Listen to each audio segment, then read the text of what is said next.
Good morning everyone. আমি আর mummy বাদাম খাচ্ছি। আমার বাদাম খাওয়া হয়ে গেছে।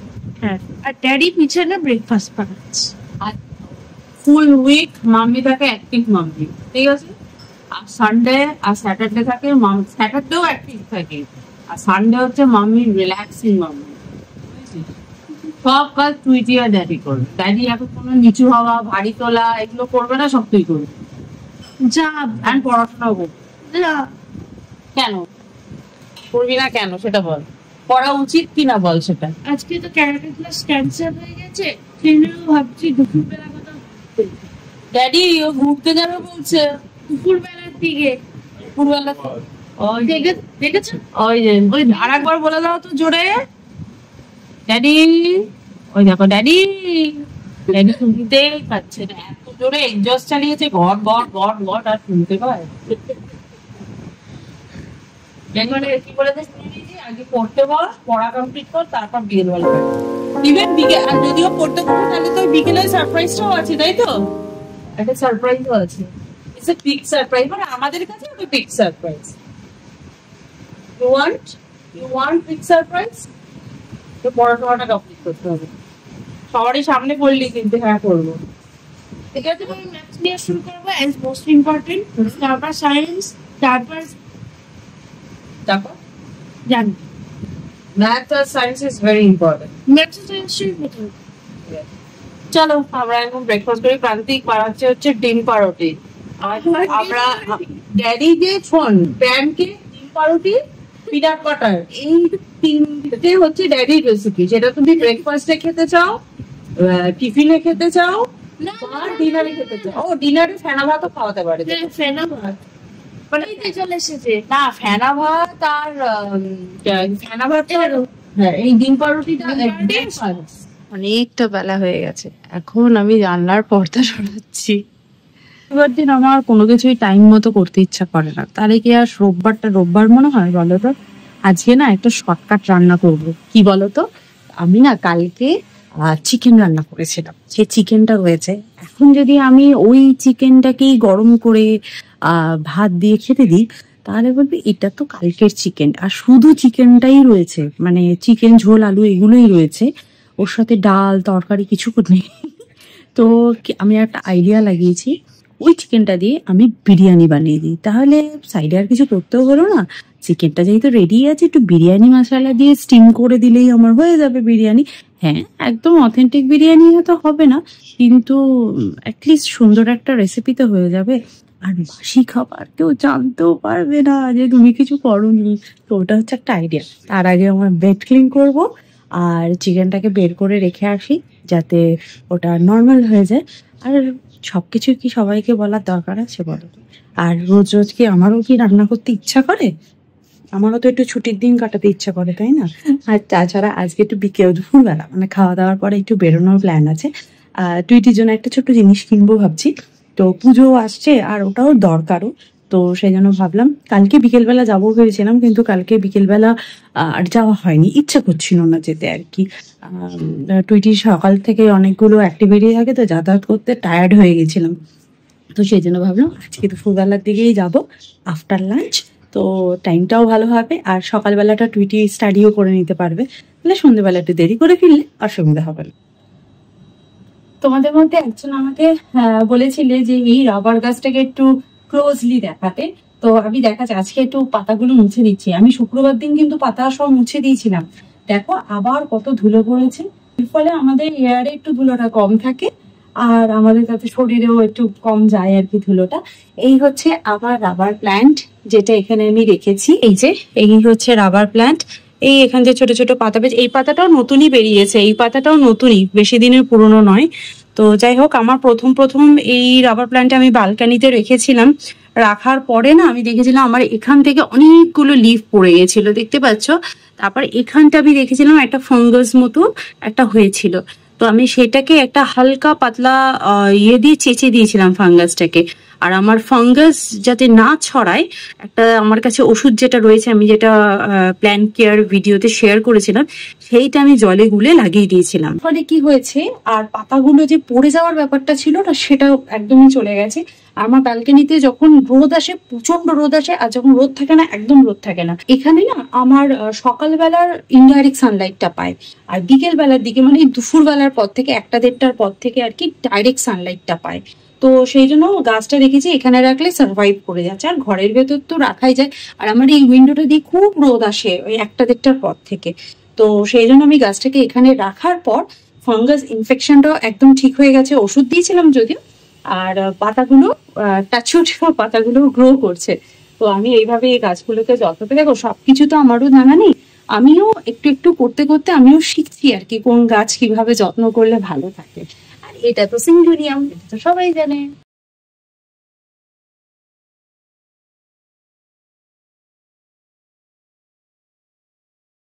চিকেনটা তো করাই ছিল, আমি একটু বিরিয়ানি মশলা দিয়ে চিকেনটাকে ভালো করে ফুটিয়ে নিলাম। বিরিয়ানি বানানোর জন্য রাইসটাও আমি রেডি করে নিয়েছি। আমি কিন্তু এইভাবেই বিরিয়ানি বানাই, একটুখানি ইয়েলো রাইস বানিয়ে নিই আর একটুখানি হোয়াইট রাইস বানিয়ে নিই। যখন বিরিয়ানির লেয়ারটাকে অ্যাসেম্বল করি তখন 2 রকম রাইসকে মিক্স করে করে দিই। অ্যাকচুয়ালি আমরা তো প্রচুর কোয়ান্টিটিতে রাইস বানাই না, সেই জন্য ইয়েলো আর হোয়াইট রাইসটা ওই রকম ভাবে দোকানের মতন হয় না, কিন্তু আমি যদি এইভাবে করি না, একদম দোকানের মতো কালারটা আসে। সেই জন্য আমি এই ট্রিক্সটা অ্যাপ্লাই করি এবং বহু বছর ধরে করে আসছি। আমি যখন ইউএস কানাডাতে থাকতাম, বাইরে বিরিয়ানিটাকে বিরিয়ানি বলা যেত না, ওটাকে মশলা রাইস বললে ঠিক আছে। তো যাই হোক, সেগুলোই খেতে হতো, সেই জন্য নিজে নিজে বানানোটা শিখে গেছিলাম। কলকাতায় আসার পর বোধহয় এটা আমি 2nd or 3rd time biryani বানাচ্ছি, কারণ বিরিয়ানি খেতে ইচ্ছা করলে বাইরে থেকে খাই, বানাতে আর ইচ্ছা করে না। এখানে বিরিয়ানিটাকে আমি অ্যাসেম্বল করে দিয়েছি, ওপরে একটু মশলা আর একটু ঘি অ্যাড করে দিয়েছি। ঘিটা আমি একদম ওপরেই দিলাম যাতে গলে গলে নিচে যায় আর পুরো রাইসটা ঘি ঘি হয়ে যায়। তো এবার এটাকে 10 মিনিটের জন্য আমি স্টিমে বসিয়ে দেবো। আমি আজকে বিগ বাস্কেট থেকে কিছু ভেজিটেবল আনিয়েছি, এগুলোকে ওয়াশ করে রাখবো।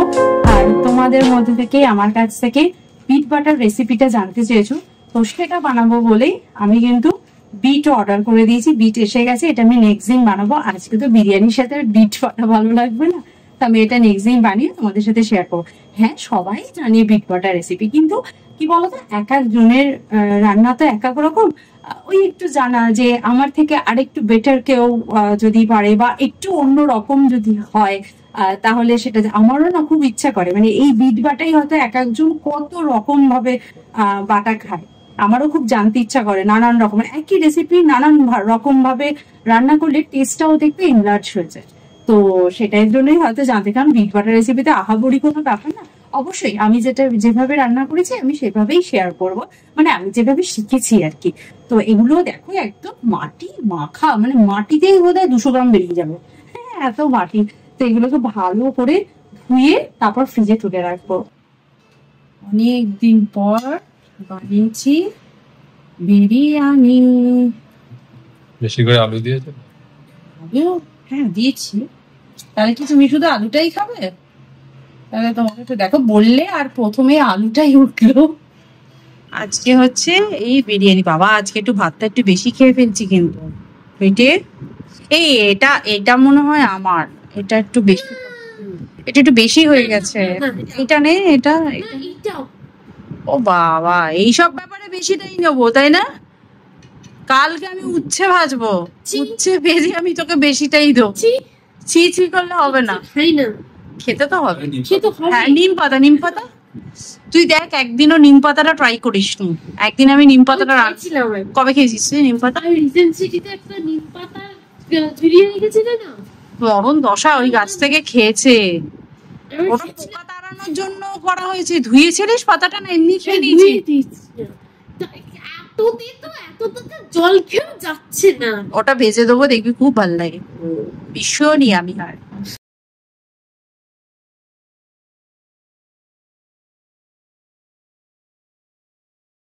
Good evening everyone. আমরা এখন এসছি এখানকার তানিশে, কিন্তু তানিশের এখানে একটা পার্কিং নেই, আমাদের বাইরে পার্কিং করতে হচ্ছে। টুইটি রাগ হচ্ছে কেন তানিশে এসছি, তাই তো। অন্য কোথায় যাওয়ার প্ল্যান? ইকো পার্কে বন্ধের সময় হয়ে গেছে, 6টা বাজতে বেশি সময় বাকি। আর গরমকালে কি ইকো পার্কে আসে না, শীতকালে ইকো পার্কে আসবো। আর কতবার যাবি তুই ইকো পার্কে? যতবার খুশি। এই রোজ স্কুল যান ইকো পার্কের সামনে দিয়ে না, তাও ইকো পার্কে তো ভালো লাগে। কি আছে ইকো পার্কে কে জানে। ব্যাস ব্যাস হয়ে গেছে। শপিং মলে যেতে ইচ্ছা হচ্ছে, হঠাৎ করে এখানে তানিয়া ঘুরতে এসো, কিসের জন্য, কেন, অনেক প্রশ্ন আছে। আচ্ছা ঠিক আছে, চলো দেখা যাক কিসের জন্য, তাহলে বলছি কিসের জন্য। 10 মাইনাস 11% থেকে সেটা একটা ওই পাঁচটা খুলে এটা পড়ি দেখুন একবার। আমরা এখন তানিশ থেকে বেরিয়ে পড়েছি, আর টুইটির জন্য একটা সুন্দর ইয়ারিং কিনেছি আমরা, তো ওটা বাড়ি গিয়েই দেখাবো। অনেকগুলো দেখলাম, কিন্তু টুইটির কানের দুলটা, মানে টুইটির কানে যেটা পরে ভালো লাগছে আমরা সেটাই কিনলাম। মানে অনেক দিনের ইচ্ছে ছিল এটা একটা কেনা। এখানে পুরো অন্ধকার, ভিডিও খুব অন্ধকার লাগে। এবার ঠিক আছে, আবার আলোটা চলে গেল। যাই হোক, এখন দেখো কতটা সময় লাগলো বলো, মানে অনেকটা সময় লেগে গেল মানে জিনিসপত্র চুজ করতে। অ্যাকচুয়ালি টুইটির কানটা এমন, কিডস ইয়ারিং বা বেবি রিং যেগুলো হয় সেগুলো হচ্ছে না ওর কানে, মানে ওপরটা হচ্ছে, মানে একটা যে ডাটি বা এরকম রিং টাইপের থাকে সেগুলো হচ্ছে না, কিন্তু বড়দের গুলো আবার সাইজে বড় হয়ে যাচ্ছে। আমরা তো বড়দের সেকশন থেকে নিলাম না, বড়দের সেকশন থেকে ওর একটা ছোট্ট দেখে দুল কিনলাম। বাড়ি গিয়ে দেখাচ্ছি কি কিনেছে। টুইটি, আর তোর কি পছন্দ হয়েছে জিনিসটা? দেখতে পাচ্ছি না, থামস আপ। আচ্ছা ঠিক আছে, কিন্তু একটা জিনিস স্কুলে পড়ায় না, স্কুলে তুমি ওই রিংটা পরে যাবে কিনা? আচ্ছা দেখছি আমি, ঠিক আছে দেখছি। আজকে তানিশে গেছিলাম, এই যে তানিশ থেকে গিফট কিনে নিয়ে এলাম। টুইটির জন্যই একটা জিনিস কিনতে গেছিলাম, তবে একটা জিনিস আমার দেখে খুব পছন্দ হলো, সেই জন্য আমি কিনলাম। বাট ওটা আমার এখনকার জন্য না, মানে ওটা আমার অ্যানিভার্সারি গিফট, আমার সামনেই অ্যানিভার্সারি আসছে সেই জন্য। তো আমি টুইটির জন্য যেটা কিনেছি সেটা আগে দেখাই, মানে টুইটিও পড়তে পারবে আবার আমিও পড়তে পারবো আর কি। আমি এটা খুব সুন্দর ডায়মন্ড রিং, মানে ইয়াররিং কিনেছি আর কি। হাফ এই দিকটা পুরোটা ডায়মন্ড আর এই পাশটা গোল্ড, ভীষণ সুইট দেখতে। টুইটি পছন্দ এটা? হ্যাঁ, টুইটিকে পরেও না বেশ ভালো লাগছিল, এই জন্য এটা কিনেছি। আমি তো দোকানে যখন পরিয়েছিলাম তোমাদেরকে দেখিয়েছিলাম। এই টুইটি আমাকে পড়তে দিবি তো? দেখো বলে পড়তে দেবে না, তা তুই যে আমার জামা কাপড় পরিস, আমার জুয়েলারি পরিস, তখন তার বেলা দিবি না আমার পড়তে? দিস না, এর থেকে ভালো জুয়েলারি আমার আছে। ভালো তুমি এটা পড়ো কেন? আমি ওটা পড়তে যাবো কেন? ওগুলো আমার রিং যেগুলো পড়ছি, আর যে এটা হচ্ছে টুইটির জন্য কিনেছি, এটা হচ্ছে টুইটির পার্মানেন্ট। আচ্ছা টুইটিরই পার্মানেন্ট, কিন্তু আমিও পড়বো আর কি। আর একটা কিনেছি, এটা গেস করো তো এটা কি? যারা গেস করতে পারবে ভিডিওটা এখন এই জায়গায় পজ করে, দেখে কুকুরগুলো এখনই ঘেউ করতে শুরু করলো। এখানেই ভিডিওটা পজ করো, পজ করে বলো তো এটার মধ্যে কি আছে, আগে বলো, তারপর আবার বাকি ভিডিওটা দেখবে। তো যাই হোক, এখন আমি এটা খুলে দেখাচ্ছি এটার মধ্যে কি আছে। এটার মধ্যে আছে একটা হাতের চেন, এটা হাতের চেন, রিসলেট বলতে পারো, হাতের চেন বলতে পারো। এই যে এরকম এরকম এরকম এরকম এরকম চেন, একটা হার্ট একটা স্টার, এরকম একটা হার্ট একটা স্টার এমনি ঝুলছে। আর চেনটার ডিজাইনটা একটু ডিফারেন্ট চেন, তার উপরে একটু হালকা হালকা বল বল মতো করা আছে। এই হচ্ছে আমার চেন। এটা অ্যানিভার্সারির জন্যই কিনলাম, বাট আমার তো মনে হচ্ছে আমি আগেই পরে ফেলবো। যাই হোক, সোনা তো মানে সবসময়ের জন্য নতুন। এটা কোনো একটা অ্যানিভার্সারিতেই প্রান্তিকা, এটা মনে হয় 2016 অ্যানিভার্সারিতে এইটা কিনেছিলাম। তখন আমি ইউএসএ তে ছিলাম, আর 2017তে আমরা যখন ইন্ডিয়ায় এসেছিলাম, তো তখন এসে এই ব্যাঙ্গেলসটা কিনেছিলাম। এটা আই থিঙ্ক এমপি জুয়েলার্স থেকে কিনেছিলাম আমি। এটা আমি সবসময় পরে থাকি, এটা খুব সুন্দর, মানে এটা এসে লোহা বাঁধানো হিসেবেও পরা যায়, আবার চুড়ি হিসেবেও পরা যায়, এটা খুব সুন্দর। এই হচ্ছে ব্যাপার, এই হচ্ছে আজকে আমাদের গোল্ড শপিং। আমার শপিং যখন হয় প্রান্তিক বলে তুমি একবারে বড় বড় শপিং করো, ছোটখাটো শপিং নয়, লোকে কুচকুচ করে শপিং করে, তো আবার বড় বড় শপিং করো। তো এখন ডিনার বানাতে যাবো, ডিনার বানাই করি। তা এখন দেখো না কত ভালোবাসা, কত আদর, তাই না? ড্যাডিকে বাস, আমি কিছু দিইনি। তো যাই হোক, তো চলো আজকে এখন আমি যাবো ডিনার বানাতে, ডিনার করে নেবো। আর কালকে টুইটির ছুটি, গরম গরম রুটি, পরে আমি ভিডিওটাকে এডিট করবো। আর আজকে ভিডিওটা তাহলে এখানেই এন্ড করছি, দেখা করবো নেক্সট ভিডিওতে। ততক্ষণের জন্য তোমরা খুব ভালো থেকো, সুস্থ থেকো, আর লাইফটাকে এনজয় করো। Bye bye, see you in next video, by.